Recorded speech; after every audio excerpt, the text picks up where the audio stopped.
William Wordsworth, number 10. From the Italian of Michelangelo, composed in 1805, published in 1807. The prayers I make will then be sweet indeed, if thou the Spirit give by which I pray. My unassisted heart is barren clay, that of the native self can nothing feed. Of good and pious works thou art the seed, that quickens only where thou say'st it may. Unless thou show to us thine own true way, no man can find it. Father, thou must lead. Do thou then breathe those thoughts into my mind, by which such virtue may be bred, that in thy holy footsteps I may tread. The fetters of my tongue do thou unbind, that I may have the power to sing of thee, and sound thy praises everlastingly. This is the third of the sonnets composed in 1805 and published in 1807 in my copy of the collected poems of William Wordsworth, published in 1994 and reset in 2005. All three are from the Italian of Michelangelo. How I've tussled over these three sonnets, until I discovered that they were in fact translations of Michelangelo's own poetry.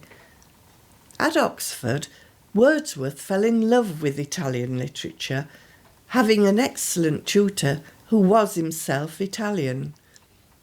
Wordsworth began translating poetry from classical times and through the Renaissance.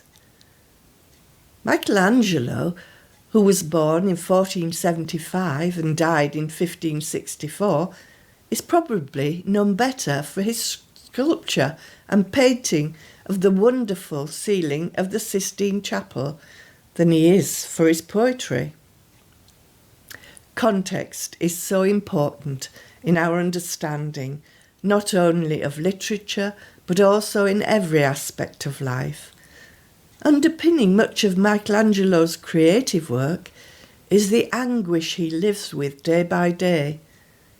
He was a homosexual with a deep love for Tommaso, but also a deeply religious man. Even all that time ago, he was asking the same questions as many Christians continue to ask. In the first sonnet, he questions the received wisdom of the church at that time, not understanding why God would create such love if it was wrong. For if our affections none finds grace in sight of heaven, then wherefore hath God made the world which we inhabit?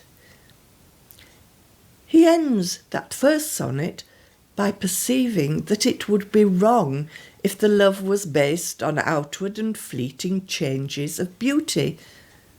But in chaste hearts, love goes beyond such transient surface aspects of outward change and breathes on earth the air of paradise. The second sonnet more directly addresses his lover and expresses the sense of a love which is divine. This is an outpouring of love, as if persuading his lover that their love is eternal and true. It ends with words that are often wrongly attributed to Wordsworth. Love betters what is best, which should be attributed to Michelangelo. 'Tis sense, unbridled will, and not true love that kills the soul. Love betters what is best, even here below, but more in heaven above. The last of the 3 poems, which I read, is quite different. It is a poem of devotion to the Father. Here we get the other side of this tortured artist, a yearning for help and inspiration from God. Without God, there is no virtue, and without virtue, then there can be no art. Without God's Spirit, his heart is barren clay. He wants the power to sing of God and sound thy praises everlastingly. The context between Michelangelo writing these poems to Wordsworth's translation of them and now to our reading of them are all different. And yet the anguish and pain for many in similar circumstances still exists.